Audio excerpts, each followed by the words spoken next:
delighted to be honored to help introduce someone who is very worthy of this very prestigious award. Carla Durham, as she was known when I first met her more than 30 plus years ago. Of course, we had been through, a lot by then, but anyway, Carla is a native Angelina who had recently returned to Los Angeles after she graduated from Howard University Law School.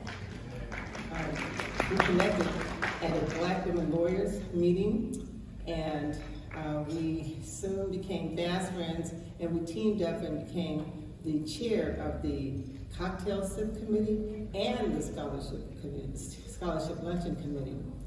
Carla then immediately joined the ranks to become president of the association. She was an innovative and demanding president, taking charge of the organization and taking it to new heights. She also, quote, required that we go to the NBA, the National Bar Association, where she was able to hook up with many of her classmates from Howard Law School. And I have a shout out request from Julie and Serena of Atlanta, Georgia, who say that, they first met Carla on the first day of law school and they became almost inseparable. They then added Sherry and Adrian to the team, and the five of them took this law school by storm. Then later, the five of them made me an honorary member of the Howard Law Association, so I'm very proud of that. But in terms of her career, Carla was a deputy city attorney for the city of Los Angeles, where she excelled in several different departments. But the private sector called her name, and she joined Kaiser Permanente as a senior counsel, and she managed their business law section under the guise of Sandra Cox, who I believe is here tonight. Carla enjoyed the legal medical field, which led her to join Baxter Healthcare Corporation. It was during her tenure there that she became involved with the team that took the biosciences division of Baxter through the high-profile split with from Baxter, and ultimately created the new corporation Baxalta US. Now that she was on a global team, Carla soared through the Baxalta experience and became then one of the high-ranking members of Shire PLC, following its acquisition of Baxalta. Ultimately, Carla decided to retire, but that was short-lived because she then got the bright idea that she should fill a need that was definitely there, and she started her own consulting group where she is loved by her clients, by her staff, and respected by the fellow colleagues in the area. She is the guru of clinical trials and research and development. Carla is the best mom, the best lawyer, the best wife, the best friend. She's smart, she's kind, she's even-tempered and well-directed. So with all her career moves and all that she needed to accomplish, she did need someone to help her do all these things.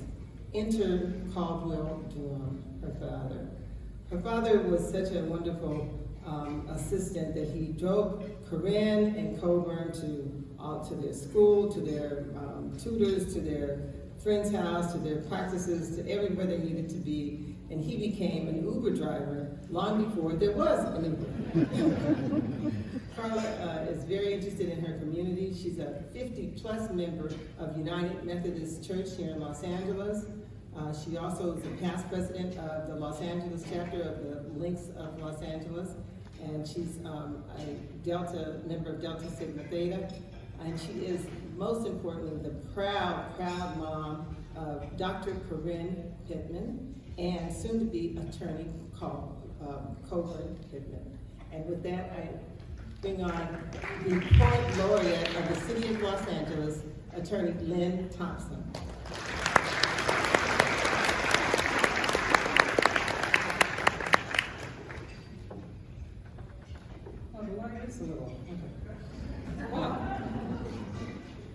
What's the point of being the poet laureate of the City of Los Angeles if you can't write a poem for one of your guests? Tambourine. Carla is both mother and the brilliance of diamond neckwear, and she is such a sweet potato. She has much to tell us. For instance, where best to file our legal briefs, which judges are most susceptible to our writs. And because she is steady as a lawyer with an impenetrable defense, she knows bounty hunters joyride in the dead of night, and daytime is not a good time for the guilty. She's a woman who writes her own book of justice, who understands what it takes to make legal eagles fly. She converses in flamingo and seashell. She smells like smoke and rapscallions. She is a tambourine in the stewing pot, a crucible of symbols. Being fresh as new grass, she inspires me to astonish, then gloat. She'll never beg anyone's pardon. She's always standing at a new beginning. Congratulations, Carla. Beautiful.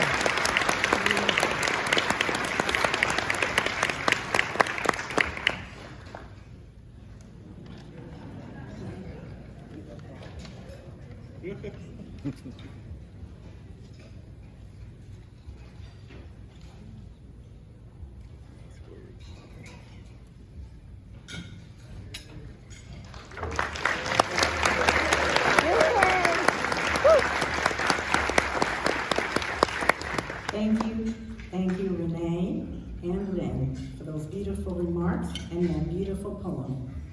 I am deeply humbled by this honor bestowed upon me by the Langston Bar Association, and I want to thank the president, the board members, and the chairs and committee members of the Hall of Fame.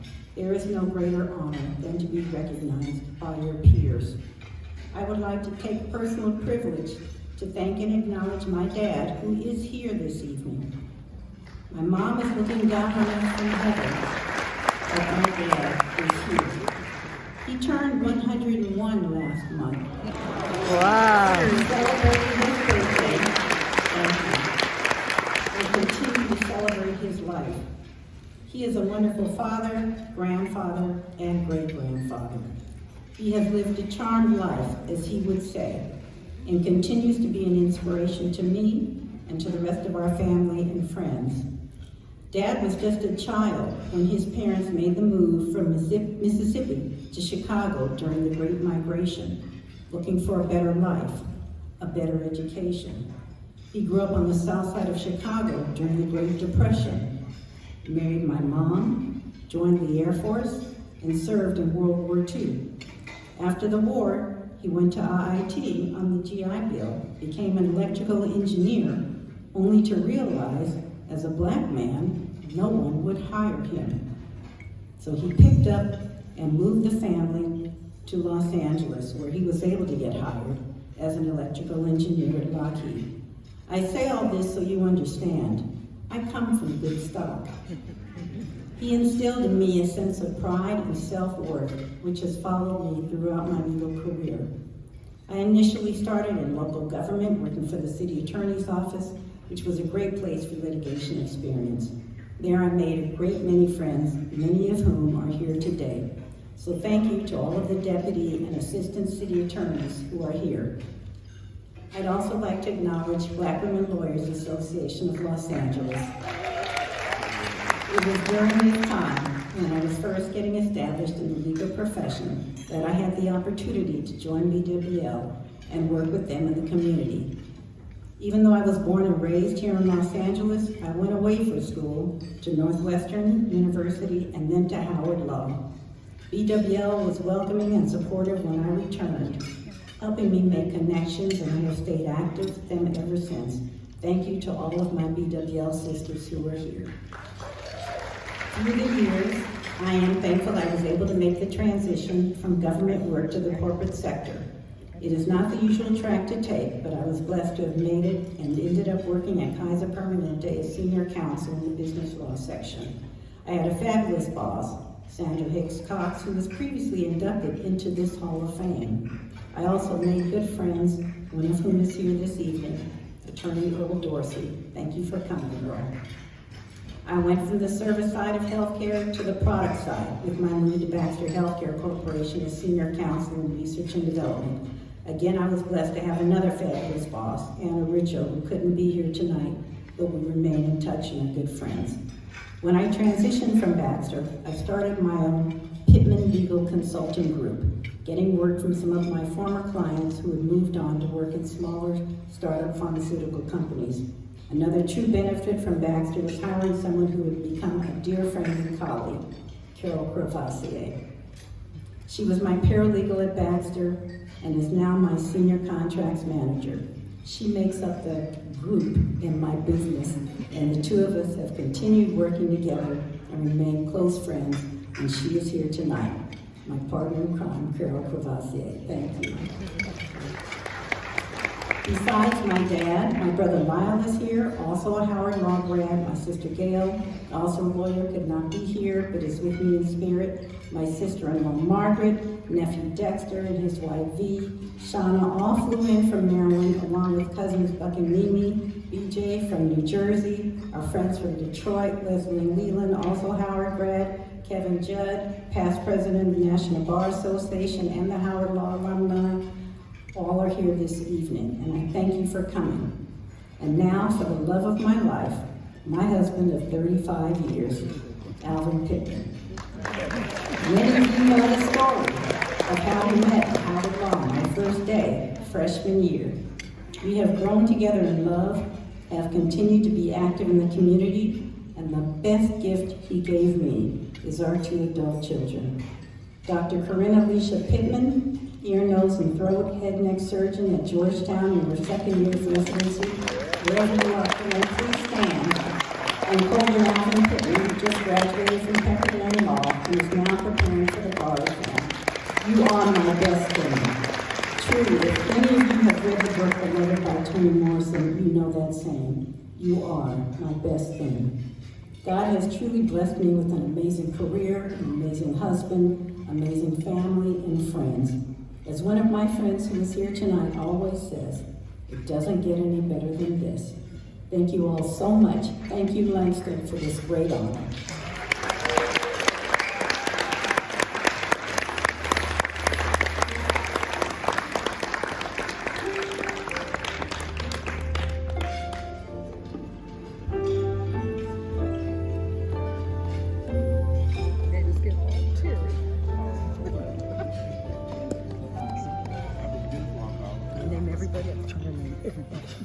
In addition to the admiration and love from all of the folks that are here in the room, we also want them to have a memento of this evening.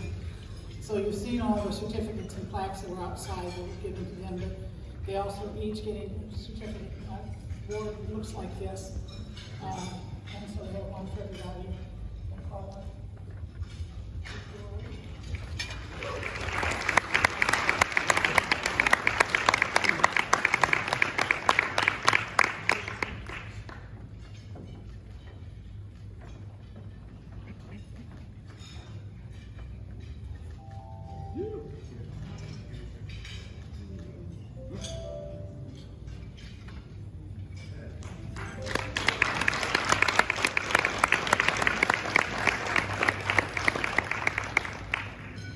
Those are lovely, lovely, lovely awards.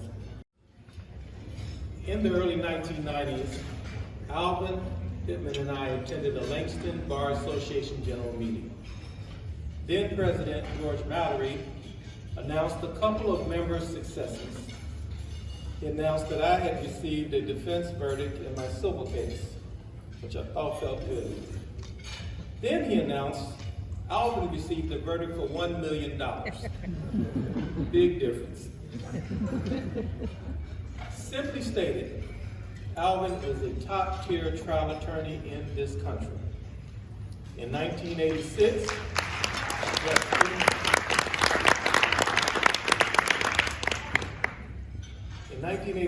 he opened the law offices of Alvin L. Pittman and has continued to obtain significant verdicts for his clients in areas such as employment discrimination and civil rights.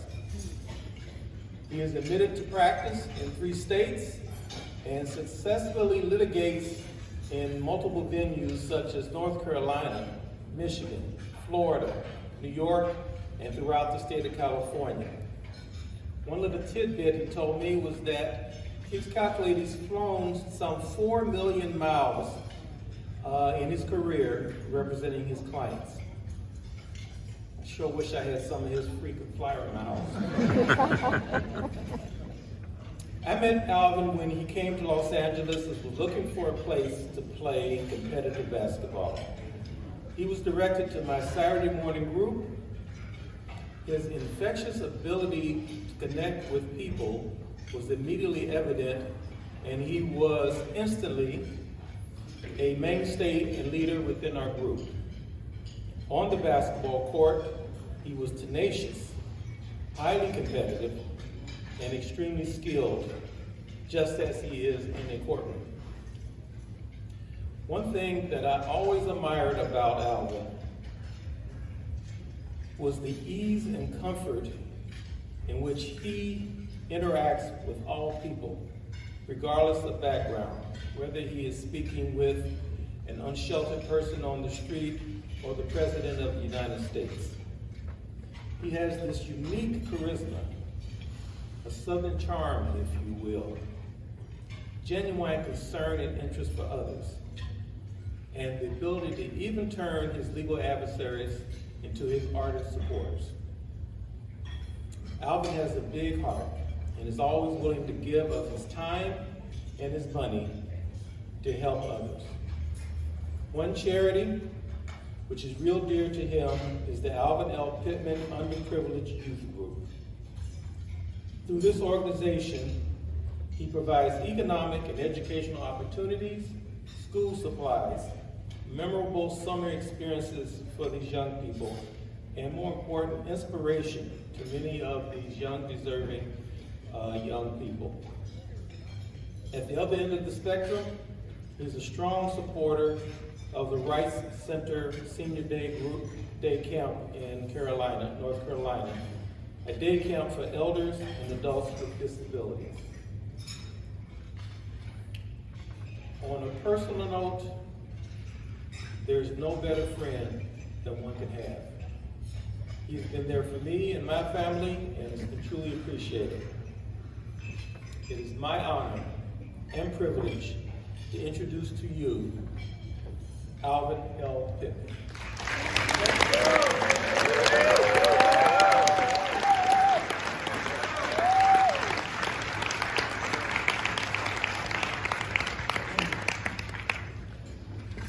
Good evening, good evening, good evening. How's everybody?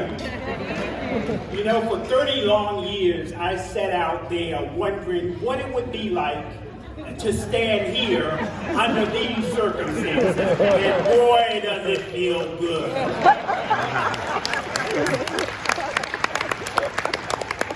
You know, I want to thank my dear friend James Montgomery for that heartfelt introduction. And I want to thank my dear Langston Bar Association for the wisdom exhibited in selecting me.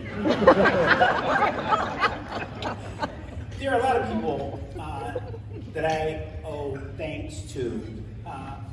Thankfully, my dear wife, the jewel of my life, introduced or acknowledged some of them, and it will prevent me from replicating. In fact, she asked me, don't you want to hear my comments so that you won't duplicate?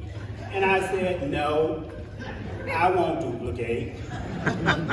But to some extent, I must. Now let me ask you, by a show, stand up if you are here in part because of me. Stand up. Look at the room. And I want to thank all of you for coming. Thank you. Thank you for coming. I have Cycle A in the house, Sigma Phi Phi, Alpha. I have L.A. Guardsman in the house. My wife acknowledged some by name.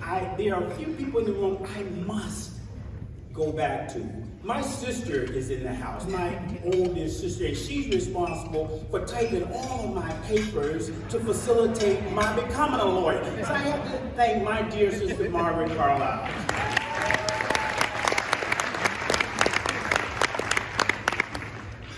The past president of the National Bar Association is in the house, and he's my mentee. My mentee went on to become president of the National Bar Association, Kevin Judd, and he flew out here to be with me. This is the Hall of Fame, and my dear family member, who isn't but should be in the Hall of Fame, 1982 Rookie of the Year, he is the one and only Charles Buck Williams and his lovely wife, Mimi. We're going to get you in the hall to be there. Let me tell you, I am delighted that this evening I have my high school English teacher here who flew out from North Carolina to be with me. She was inspirational in pushing me forward. I was this introvert, and she decided that I still am shy. I'm looking out at you. I'm shy, but I'm able to talk to you because all I see is darkness out here. The lights have me otherwise blinded. So she is Ms. Macy Riddick, and she's here with her husband, Melvin, and her daughter. Thank you for coming. You mean so much to me. I have the iconic entertainment lawyer, my dear friend, Larkin Arnold, and his wife, Cynthia. I have my brother, two of my brothers from different mothers, Nathaniel, Professor, and my dear friend and brother, Robert O'Shaughnessy, here this evening. Thank you. And Dad, you've heard about him 101. Dad, thank you for giving me that jewel in my life who sits there and who Langston had the wisdom to select for this induction. Langston, by so doing, you make us the recipients of 2 anniversaries we can share together every year.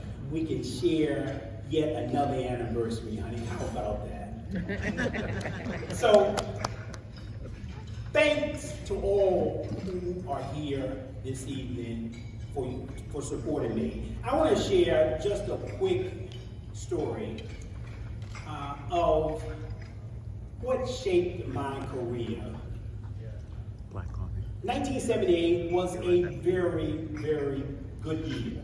I graduated law school, passed the North Carolina bar, started my first job as a lawyer, and 2 months into my job, I got a call from my mother, and I called her mother.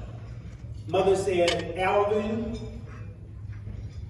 your baby brother was arrested last night for armed robbery and kidnapping, some other charges. And you know, we are poor, we don't have money. So I prayed last night, and this morning God gave me the answer. He said he gave me you for such a time as this.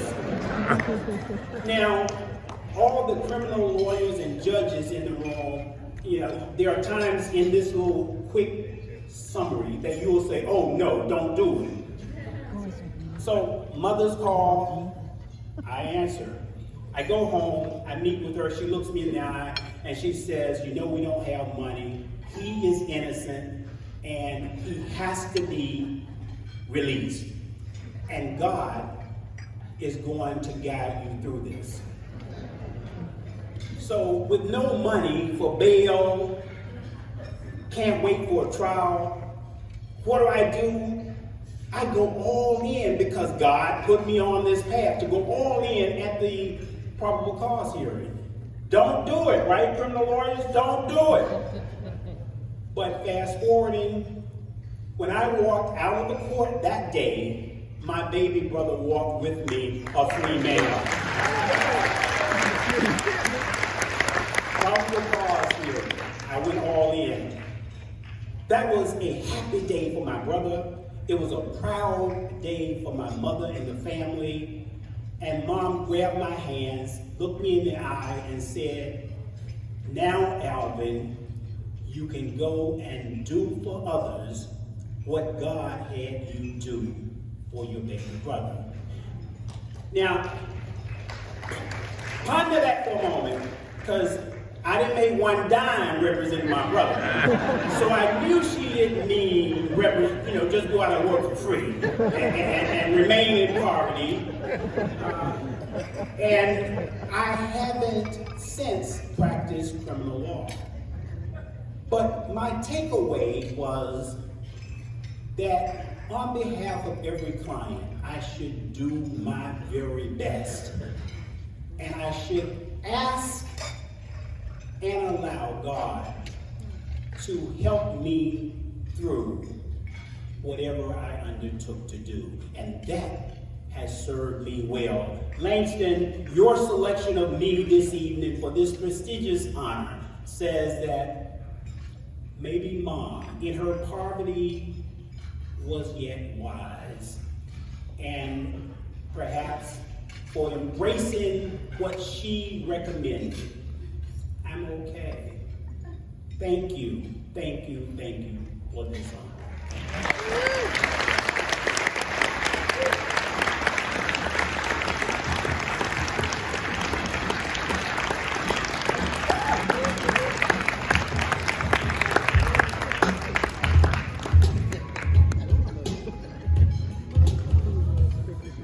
Alvin is such a good lawyer that I asked him to represent my previous husband, who I was kicking to the curb, but had been done wrong in an employment discrimination case. And I wanted to make sure that, even though I was kicking him to the curb, he got justice, and Alvin did just that.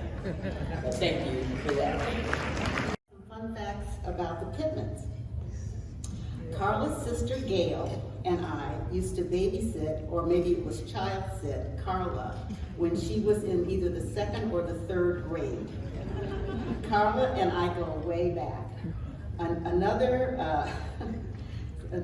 fun fact is Carla is the person who got me started serving as an officer in Black Women Lawyers. She was president at the time, and she didn't have a recording secretary. You remember that, Carla? And she said, "Hey, can you help me out?" And I said, "What can I say except yes?" So that's how I got started with that, and I was Carla's recording secretary. When Carla met Alvin, and she told me about Alvin, I told her, "I'm going to need to check him out to see if he's okay for you." Because I had to be sure, because I'd known Carla all these years. But of course, Alvin passed the test with flying colors, so everything was good.